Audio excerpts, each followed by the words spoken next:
The real reason I'm here to talk to you guys today is I thought I would take an opportunity to just talk about some books that I normally don't always have an opportunity to talk about. They don't fit into my just like standard fantasy wheelhouse. Well, one of them does. But I want to talk about books that I love that not enough people have read. Underrated books, as it were. These are books that I'm very passionate about and I wish more people would read. And I know that sometimes when people do happen to pick one of these up, I sort of get overzealous and jump down their throat and hound them until they finish. But the truth is, I just love them and I want other people to love them the way I do. Some of these are self-published, some of these are by authors that are big and known for other things, but these books are not as popular. Let's just start on the list. The first book I'm going to talk about is called the Wayward Pines Trilogy. I guess all of the books that I'm talking about are series or trilogy. Like it's not, most of these aren't standalones. In fact, looking at the list, one of them is a standalone. The rest of them are trilogies or one's a duology. But Wayward Pines is a trilogy and it's by Blake Crouch. Blake Crouch of Recursion and Dark Matter fame. Both of those books are awesome standalone science fiction thrillers and I love them. Wayward Pines is also one of those, but it's a trilogy. The books in the trilogy are not that long. All three books in the trilogy added together are shorter than a lot of the fantasies that I read in this channel. But Wayward Pines is a wonderful story that starts off with a real Pacific Northwest feel. The Pacific Northwest vibe is sort of one of my favorites, and there's history on the channel of me using that term. But to give you a little bit of a basic summary, Wayward Pines starts off with an FBI agent. I believe it's FBI. He's a special agent for the government of some sort who is sent to a small town to investigate the disappearance of one of his fellow agents. And when he shows up to the town, things are not as they seem. Everybody's a little bit off. And as he explores the town, crap starts happening, and the rest of the book is just plot twist after plot twist. But good plot twist after plot twist. Each of these books is pretty short. As I said, I read each of the individual books respectively in under 24 hours because I couldn't get enough. And these are also books that I share with my wife, and she absolutely loved them as well. They are paced extremely fast, I think. The characters are flawed, but I love them. There are elements that aren't perfect, but for me, this is like an awesome blockbuster-paced science fiction thriller trilogy of books from an author that's proven he can write awesome books, like this is one of his earlier ones, but it holds up, and like I said, I binged them. In fact, I don't talk about this enough on the channel. This trilogy of books was actually what got me into reading enough to start this channel in the first place. The Wayward Pines trilogy got me on BookTube because I had picked up a Kindle and I was reading some nonfiction at the time, and I hadn't picked up that much fiction.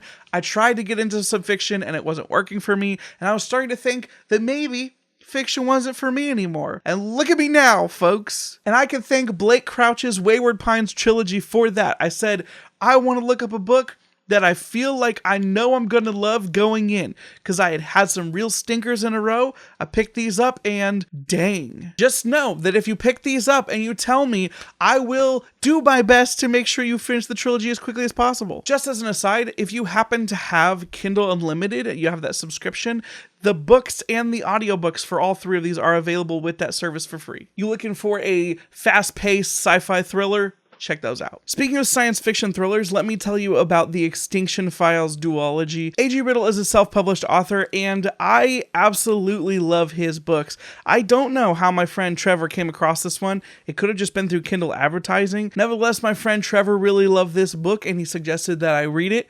I did, and I loved it as well. This is a book that is pretty sizable for a science fiction thriller, especially compared to like the Blake Crouch one. The duology actually I think was supposed to be one giant massive book initially, then they decided to break it up into two. One book that's pretty huge, and then another book that's a lot smaller. The first book is called Pandemic. You can pretty much guess what it is about. Aside from it being a pandemic, it has very little in common with, you know, what we're dealing with right now. Let's just say that the symptoms are extreme. And while one aspect of this book is dealing with like the actual pandemic, there's a whole nother element going on that's like National Treasure if instead of being about history it was about cool science fiction-y stuff. Like there is an action movie plot that also takes place while they're trying to solve this pandemic that is rapidly spreading, and it is bad news, folks. But we are jumping from city to city across the globe with a fun protagonist. Also, as a side note, the Extinction Files contains one one of my favorite romances in any book that I've read in my booktube career. I think there are some awesome elements of this story. There are some really good set piece moments. I think the character work is really well done in a way that I love to remember these characters. In fact, in the character remembering name video that I made with Amanda a while ago,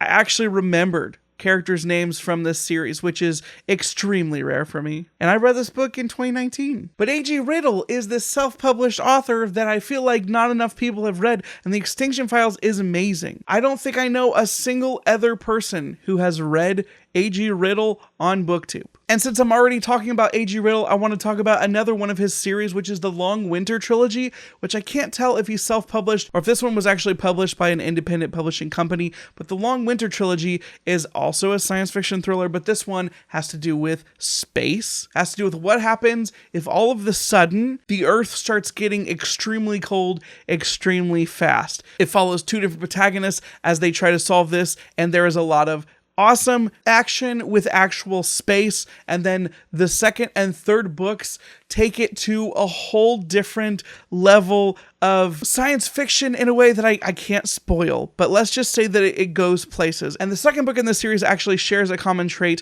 with the Sword of Kaigen, and as far as my reading goes, where I had to put the book down because I was literally crying. There were scenes that were too much for me in the second book in this series. I love the Long Winter Trilogy. I think that the ending might be controversial because it's so insane, but it's insane in the way that after I thought about it and decided where I stood, it was an easy 5 stars. I think A.G. Riddle is an author that people have been sleeping on BookTube, and if you're looking for a science fiction thriller, especially one that's just like a good old popcorn, action, fast-paced good time, I recommend both the Extinction Files and the Long Winter Trilogy. Now let's talk about a fantasy series. This is a fantasy series I feel like people know about, but not enough people actually read, which is The Legend of Drizz by R.A. Salvatore. I feel like everyone is aware of the D&D books, but I feel like when it comes to the D&D books, the people that I have talked to have mostly read the Weiss and Hickman Dragonlance stuff, which I haven't read. That's on me. I should do that. Everyone knows about Drizzt, but not how many people have actually read it, and I think that is dang good. I've been known on this channel for calling the Drizzt series the fantasy soup for the soul, or whatever kind of bullcrap title I would call it, but like, it is classic Dungeons and Dragons fantasy with elves and dwarves and dark elves and monsters from the monster manual of Dungeons and Dragons, but it's not like something that you have to have read Dungeons and Dragons to care about. Recently, my friend Casey read the prequel trilogy, which I think just called like the Legend of Drizz trilogy. It's the first 3 books, which I think are actually prequel books to the first 3 that were published. Those are the books that I've read, but they're very good, but I don't feel like I can talk about them with anybody because nobody's actually read them. They're not super heady with philosophical themes. They're not necessarily trying to say a ton of things about society, but what they are is some good old Dungeons and Dragons freaking fantasy with all the races of Dungeons and Dragons in a world with characters that you love and interesting plots where you kind of know what's going to happen. I don't want to say that it's like all happy-go-lucky because it's not. It's actually kind of dark. A lot of sad things happen, but it's the kind of sad things happen that like in a serial series that you love. It's kind of like that really old Incredible Hulk TV show where like Bruce Banner would go from town to town and you would get really invested in like him trying to help people there, and then something would go horribly wrong and you have to go to the next town. Like that is The Legend of Drizzt, and it is absolutely just wonderful, completely underrated, honestly. If you've read any of these books, let me know in the comments down below, because I think they're very good and no one else seems to talk about them. Now, they came out a long time ago, but that's never stopped people from talking about old books. Like, we're talking about Hobbes still. To be fair, I'm not saying the prose is anywhere near the same. They're very different books, but you know what I'm saying. We talk about old books on BookTube. The last book that I want to talk about today is a book by an author that I try to mention fairly often. His name was Brian Jakes, and you probably have heard his name associated with the Redwall series, which the Redwall series is a awesome series that I will talk about at some point on my channel more in depth. The Redwall series was very instrumental to me as a child, and Brian Jacques was a huge, massive influence in my childhood. I love those books. I love that series. I'm not sure how they hold up as an adult, but at some point I would like to know. This is not about the Redwall series. This is about a different standalone book that he has called Seven Strange and Ghostly Tales, which was a book that for a long time I read every single Halloween because it was that kind of good fun. And the first time that I read this book, it actually was creepy to me.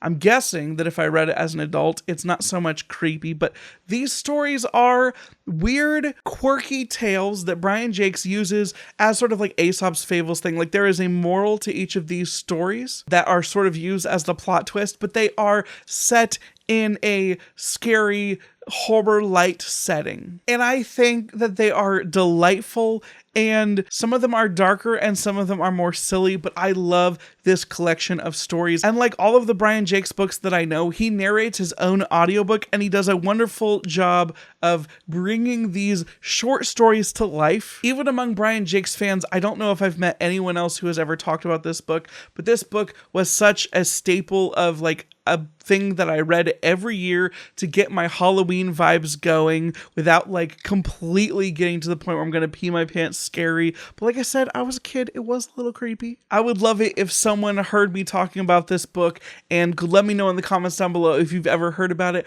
or if it sounds interesting to you. So that is my list of underrated books, just books that I very, very much love. They're not perfect books, but they deserve way more attention than what I normally see them getting on BookTube. Please let me know if you've read any of these books or if any of these books sound interesting to you. I would love to talk about them in the comments down below, or more in depth if you would like to in the Discord that is linked down below. It's free for everybody to join. If you'd like to support the channel financially, there's a Patreon link down below, as well as a link to a merch store where there's a bunch of dumb shirts and stuff that I made. If you like this video, please give it a thumbs up. And if you thought this was worth sharing because you want to try to spread the love about some underrated books, please share the video. Feel free to do that. If you'd like to see more videos from me in the future, please hit the subscribe button if you haven't already. And I am looking forward to talking to you in video format again soon. Thank you so much for watching. Go out there and have a great day. And please consider reading one of these books. Thank you.